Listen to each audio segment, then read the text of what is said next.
riippoortarri keenya Ahimed Xaqasaa waan qindeesse Muhammad Kadir immoo akka taanutti kan inni qindeesse hordofaa.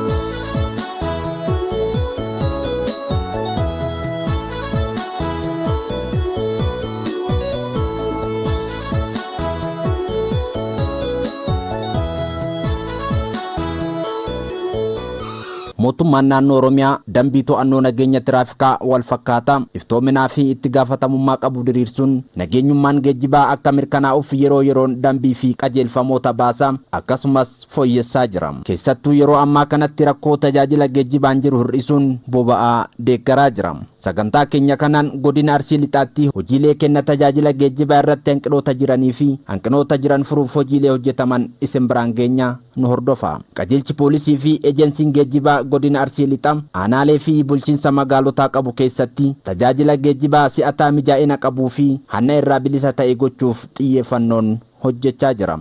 Tibbanas rakkoo kenna tajaajila buufataalee konkolaataa keessatti mul'atanii fi hanqinaalee naamusa to'annoo nageenya tiraafikaa bira jiran furuuf to'attoota nageenya tiraafikaa aanaalee fi bulchiinsa magaalotaa waliin mari'ateera.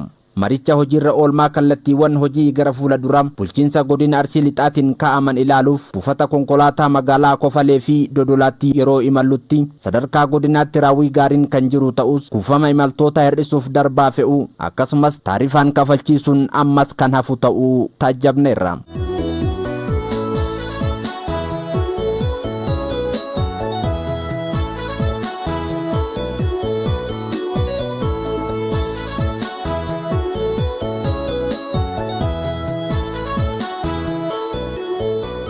Imaltoonni buufataalee konkolaataa fi imala irratti argaman dubbisne tokko tokko hanqinaalee kenna tajaajila buufataalee konkolaataa keessatti mul'atuun miidhamaa kan jiran ta'uu dubbatu. Sababa hanqina konkolaataa irraa inna deebi'an mootu sababa to'annaa daandii gubbaa irratti dhabamuu irraa konkolaataan asii baay'eetti maal nu godhu konkolaachistoonnii fi gargaaraan konkolaachisaadhaa walii galanii too asitti taarifni kan jiraatu yoo qarshii 40 ta'e gabbaaniitiin qarshii 60 akka barbaachisaa ta'etti kafalchiisa. Kafaltiin barbaachifne kafalaatiin kan bakka imalaa jirru jechuudha. Kanaaf haalli jiru ulfaataadha. Haalli kun ammootu kan nusirraa qabaatu gara qaama dhimma ilaaluutiin jechuu barbaada. Ganamarraa makiinaa dhabnee iddoo kana waan dhaabanneerruu fi namni tokko ka algaa waan buluun hin qabne dhabiinsarraan iddoo kana rakkataa jirra. Nu yoo asii nu fe'anii nuun baaniitiin jedhan taarifa bayi dhiisaniiti seeraan ala karaa baasanii 300 400 galgaluumnaan karaa irra keessaa darbaati waan nu jiraniif isinif beeksifan. Birri 99 jettee namatti kenniti gisee karaa irra bahan ammoo 250 kafalan 230 kafalan. Saniin iyyuu kun hin galu. Rakkoo kafaltii taarifaan oliitinis miidhamaa jiraachuu imaltoonni himaniiru. Taarifa birrii 20 yoo nu fe'an nu dhokkattee birrii 30 kofal irra 30 nu feeta shookaa qaba. Yoo nu kana kennineedhaan dhuma yoo himannu tiraafikii yoo walla gootu achiin gara kaan isin feenuu makiinaa kanatti yaabbattan jedhanii makiinaa irraa nu ari'aa jira. Dhumataa jirra taarifaa olitti birri amma dheengata shaashamannee 70 gaddaa akka shookaa 70. Misila kanfaluu qabdannee. Ka kanfaluu qabnu birri 50 kanfal 30 wanni tiraafikii himachuu dhogganiif nu yaabbachiisan lamuu. Ani ganama seene mannaara ganama seene dhaabataatiin ture gaafataatiin ture. Mannaara birrii naannoo 250 jedhan nu deemuu dinne jechuudha. Taarifa mootummaatiin ala deemuu dinne sa'a kana hin jechuudha. Sababni isaa namni gaafa taarifa mootummaan baasan eega jedhe ala bula. Isa kana asii daandii irratti himitamu kan barbaachisu jechuudha. Xiyyeeffannaan buufata konkolaataa keessa ta'uu. Inni lammaffaan wannaan baay'ateetiin hin jira jechuudha. Dallaalaan uummata teessoo qabee wayyaala jechuudha. Wayyaalli baay'ateetiin hin jira jechuudha. Uummanni karaa kanaan miidhamaa jira. Qaamoleen dhimmi ilaallatu dubbisnes komiin hawaasaa sirrii ta'uu himanii hanqinaalee jiran furuuf hojjechaa kan jiran ta'uu eeranii hawaasnis eeruu kennuun isaan cinaa dhaabbachuu akka qabu yaadachiisaniiru. Rakkoo kana hambisuun sirriitti danda'ama. Maaliif humna namaa qara hanqina namaa jennu san illee asitti deemnee jirra akkuma dura isinii kaafne. Kanaaf itti deemamee kun hundi asitti akka furmaata akka argatu buufata kana keessatti inuma akkuma dura kaase murteessaan buufata keessatti riifoormii geejjibaa galmaan ga'uudhaaf buufata keessatti waan ta'eef kanaaf humna namaa qabnullee asitti gashinee jirra akkuma dura kaasee jedhe. Kanaaf rakkoo amma uumamu kanniiniif kana hambisuudhaaf humni namaa barbaachisaa waan ta'eef inumaa humna namaa akka waajjiraatitti jiru qofa osoo hin taane waldaalee geejjibaa as keessatti ramadamanii jiran isaanillee akka furmaata kan akka uummanni akka argachuu danda'u akka taasisan kallattii kennee fi inumaayyuu mallaqa kan guuraa jiru amma yeroo ammaatti buufata keessatti jechuudha taarifa. Konkolaataan bakka hanqinni jirutti rakkoon ni dhabamu. Amma maalli fedhii fi dhiyeessii walgituu dhabuudha. Sababa kanaan maal ta'a? Inni hannaan amma imalaan illee rakkoon nurratti fidaa jira. Imalaan namoonni nu himata. Nu garuu taarifa dhaabnee meeqa kafaltan? Birrii asumatti guuraa yoo jennu asumatti guuranii kaanii birrii dhibba itti kennanii asii baanii birrii kafalchiisan alatti. Hawaasni yeroo daandii imalutti darbaa akka hin fe'amnee fi taarifaan ol akka hin kafalleef akkasumas akkaataa balaa tiraafikaa hir'isuun danda'amu irratti hubannoon kennamaa kan jiru ta'uu odeeffanne. Riifoormii geejjibaa guuttate riifoormii geejjibaa keessaa inni tokkoffaa taarifa maxxanfachuudha. Taarifa maxxanfanii taarifaan kanfaluudha. Kanfalchiisanii wanna hunda guuchisanii waraqaa bobbii kennanii fi tikkeetii imalaa kennanii achi baasuudha. Isarratti akkaataa buufata haa wal taru iyyuu malee harcaatiin hin jira. Buufata garaagarummaa haa qabaatu malee harcaatiin kan jiru ta'uusaa agarreerra jechaadha. Buufata keessatti taarifa ol kafalchiisuun ni mul'ata. Darbee mul'ata. Keessatti yoo amma itti xiyyeeffannaan keenya guddaan akka godinaatti illee ta'e akka aanota irratti jirutti taarifaa fi darbaa fe'uu taarifa irratti riifoormii geejjiba keessatti guuttisiisuu irratti darbee ammallee taarifa irratti kafalchiisuun kan jiru ta'uudha. Darbee abbootii qabeenyaatiif wayyaalaadhaan naannoon itti dhokataniitiin taarifa gara galgaleessaniitiin taarifa dabalchiisuun kun hin mul'ata. Kana irratti ammoo hojjechuudhaaf gara kuteenyaadhaan qajeelcha poolisii godinaatii fi abbaan taayitaa geejjibaa ejensiin geejjibaa waliin qindoomnee hanga to'annaa halkanii eegallee jira. Yoo dhugaafannu taarifuma jechuudha kan himamu. Konkolaachisaan taarifa hima. Odeeffannoo qabnuunis egaa jala goonee yommuu jennu yeroo tokko imala illee kan dhoosu ta'uu isaati jechuudha. Kanarraa kan ka'e yeroo tokko taarifaa ol fe'amuun hin jira. Odeeffannoo akka argannetti egaa nutis odeeffannoo jala goonee as keessa jechuudha. Konkolaataa taarifaa ol fe'u kan adamne hin jira. Hedduusaa haa ta'u malee immoo guutumaan guututti hojii hojjetamuu qabu san hanga dhumaa hojjenne jechuu hin dandeenyu. Komiin uummataa uummanni sirrii miti jechuu hin dandeenyu waan ta'eef itti dhaqqabnee fuulduraa fi rakkoo kana hiikuun nurra jiraata. Hanqinaaleen hin jiru. Hanqinaaleen mul'atan kanarratti haaluma karooraatiin haaluma qindoominaatiin kan itti deemaa jiruu fi erga qindoominni kun itti deemame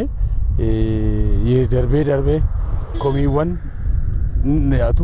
dhiyaata san irratti nutis fiidbaakii fudhannee hanga tokko kan itti hojjetaa jirrudha. Konkolaataa karaa Roobee, Adaamaa, Bishooftuu, Finfinnee fi karaa kanneen deemu taarifa ol kafalchiisuun dabree kan mul'atu ta'uu isaati. Kun akka rakkootitti ilaallee jechuudha.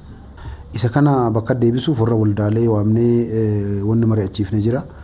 Warri waldaalee kun nama isaanii qaxaranii ammaan booda buufata keessatti humna geejjibuma san kafalchiisanii taarifa qofaan akka uummanni bobba'u godhuuf deemamaara. Godinicha keessatti balaan tiraafikaa hir'achuu fi ammas daran hir'isuuf hojjetamaa jira. Balaa tiraafikaa yeroo gara yerootti illee dabalaa dhufuuf lubbuu namaa badu qabeenya mancaadhu kan illee hambisuudhaaf iddoo bara dheenggaddaa mallattoon tiraafikaa ittiin dhaabanne waggoota darbe ittiin dhaabanne zebiraan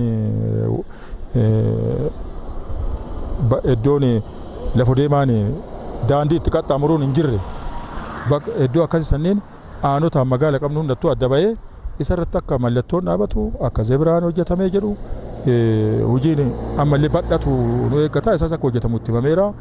Adda barattootaa fi uummataaf kennuudhaaf zeebiraa dibuu fi mallattoo adda addaa kan dhaabataa jirudha. Balaan barreen gaddaarraa ji'atti kurmaanatti kan hir'atee jirudha. Buufataalee konkolaataa fi manneen barnootaa akkasumas daandii irrattis hubannoo hawaasaaf kennamaa kan jiru ta'uu to'attoonni nageenya tiraafikaa himaniiru. Hawaasa keenya badhaafis mana barumsaatitti manneen amantaatitti daandii irratti buufata keessatti sagalee dhageessiftuudhaan akka isaanii mirga ofiitiif falmatuu danda'an. Gama to'ataa kennaatiin hojiin akkanaallee hojjetamaadha jechuudha. Badhinaan hojjetamaadha. Nagaan bahee akka nagaan galu hubannoo argate kanatti akka itti fayyadamuu fi keessattuu yommuu magaalaa dhufan harka bitaa isaanii qabatanii akka deemanii fi yommuu buufata konkolaataa seenan immoo dhoksaa tokko malee rakkoo isaanirra jiru akka ibsatan dhaamsa. Manneen barnootaa keessatti walga'iiwwan adda addaa irratti guyyaa sosochii nageenya tiraafikaa jennee uummanni hubannaa akka uumatu uummanni akka of eegu buufata keessatti miidiyaadhaan xiqqaatu uummanni konkolaachistoonnii fi konkolaataan gargaaraan mataan isaa qaamni achi geejjibamaa namni karaa achirraa socho'u rakkoon kun akka san dhaqqabnetti waliin maratee hubannaan ispiidii konkolaachisuun konkolaachisaan akka konkolaachisuu danda'u mini miidiyaan buufata 3 keessatti dabarsina. Kiraa sassaabdummaa fi allaamusummaa gama tajaajila geejjibaatiin jiru furuuf qindoominaan hojjechaa jiraachuu fi tajaajila saffisaaf haga qabeessa qabu hawaasaa kennuuf hojjechaa kan jiran ta'uu qaamoleen nageenyaa fi siyaasaa dubbatu. Akka godina kanaatti garuu yoo ilaallu inni guddaa taarifa tirfii kan isaan kaffalchiisan haala malee uummata irratti kan isaan dabalan kiraa sassaabdummaa faana wal qabata jechuudha. Maqsuu faana wal qabata jechuudha. Konkolaataan hin jiru jechuu faana wal qabata. Karaan badaadha jechuu faana wal qabata. Nageenyi hin jiru jechuu faana wal qabata. Kanaaf bal'ina haa qabaatu haa dhabu malee iddoo kanarrattis jira jechuudha. Lammaffaa uummanni naannee abbaan taayitaa geejjibaas godinas haa ta'u aanaa riijinirraa ka'ee qaama jiru faana hojjechuudhaaf fedha guddaa akka jiru wanni argee jira jechuudha waltajjii irrattis haa ta'u. Galmi keenya tokko uummanni tajaajila saffisaa geejjibsiisuuf geejjibuu irratti kan dhufe jechuudha. Kanaaf eenyuyyuu gaafannu qaama nageenyaatu raawwachuu qaba kana jechuudha. Silasii kaaseera. Poolisiin qaama kamiyyuu keessa galee hojjechuudhaaf amantummaa fi amanamaa ta'uudhaaf uummanni akka inni tajaajilu taasisuu keessatti olaantummaa seeraa kabachiisuu keessatti gaheen poolisiiti nama kamittuu ni jechuudha. Kaarcaatitti wanti ilaalaas turre waltajjis dheengaddas gaggeessaa ture aanaalee hundaa waamne abbaa taayitaa geejjibaa fi to'attoota tiraafikii keenya waamneetiin ilaalaa turre. Sana wajjin komantii uummanni keenyas nu kennaa ture wajjin wal qabate darbaa fe'uu fi taarifaa ol kafalchiisuu wajjin wal qabate wantoota akkasirratti namoonni siraaltummaa waan kana gaggeessa wajjin wal qabate tarkaanfii fudhachuu wajjinis wal qabate tarkaanfii naa fudhatamu malee wantoonni sun hir'isuu malee dhabamsiisuun waan hin dandeenyeef maalii kan jedhu kanas sirriitti ilaalaa turre. Tiraafikii seera kabachiisuu hin dandeenyee fi mataa fudhatu kaasnee jirra bara dabre. To'attoota geejjibaa rakkoo hannaa wajjin wal qabatu ergama mana hojii isaanii kallattii jedhameen hojjechaa jira tarkaanfii fudhannee jira. Kanarraa kaane jijjiiramoonni bara dabre keessatti dhufan gaariidha jechuun danda'ama. Rakkoolee kenna tajaajila geejjibaa furuuf imaltoota irraa waldaalee geejjibaan taarifa funaanuun akka bobbaasaniif hojjetamaa jiraachuu itti gaafatamaan ejensii geejjibaa godina Arsii Lixaa obbo Muhammad Kiisoo himu. Mallaqa akka kafalchiisu kan biraati jechuudha. Kanaaf rakkoon konkolaachisaaf qarqaaraa bira jiru rakkoon guddaan akka jiru hin beekna. Isa kana itti deemaa warra waldaalee dheengadda mari'achiifneerra waamne abbaa qabeenyaa waldaalee mari'achiifneerra. Ammas rakkoon kun itti hafufuu jechuu duntaan daqiiqaa takkatti fakkatti fufu rakkoon kun itti deemee uummanni akka keenya akka dararamu hin barbaannu waan ta'eef ammallee warra magaalaatiinis walitti qindoofne warra kilaastara keenyaatiinis walitti qindoofne tokko taane rakkoo kana furuuf hin deemna amma arjantilii waldaaleen kaasharii isaanii qaxaramtanii akka hojii galan orienteeshinii kennineerraa fi humna qaxartan fidaatii daddafaatti galaa jenneerraa isa kana bira dhaabannee nus warra magaalaa wajjin taane seera alummaa kana hin dhabamsiifnan sirreessinaa waan jedhu. Namoota taarifa ol kafalchiisan hawaasni saaxiluu akka qabus dhaamameera. Hawaasni keenyi keessumattuu imala adda addaa keessatti karaa kamiin iyyuu gaafa deemu mirga isaa beekuu qaba. Taarifa gaafachuu qaba. Risiitii fudhachuu qaba. Yoo ala malee kaffalchiisama ta'e qaama ilaallatutti himee inni akkas godhe kun amma dhumaatti itti deemamee adabamuu qaba. Molqamuufillee amma danda'utti taasisuu ta'a jechuudha. Namni kamiyyuu tajaajiluudhaaf iddoo sanarratti amma uummata tajaajiluudhaaf taa'etti dirqama qaba jechuudha. Seeraan ala galuu nan si tajaajilaa kana naa goote malee sin tajaajiluu konkolaataa siin kennuu jedha taanaan taarifii birrii kaffalchiisuu 2-3% dabalee kaffalchiisa yoo ta'e waan xiqqootti dabalee kaffalchiisa yoo ta'e qaama nageenyaa fi qaama tiraafikii akkasumas qaama hooggansa sanarra jiru eeruu kennee sirreessisuun barbaachisaadha jechuudha. Uummanni keenya naannoo geejjibaa kanatti qabsaa'uu danda'utu irra jiraata. Hedduu isaa qabsoofnees jijjiirama kanaas lubbuutti dhabne finnee jirra. Har'a ammoo abbootii konkolaataa ishi jettanii bira dabranii to'ataa tiraafikaa bira hoogaan itti iyyuu hin danda'amu. Homa uummanni keenya kanarratti sodaa qaba natti fakkaatu. Kanaaf mirga keessan dabarsitanii kennuu irra jiraatu.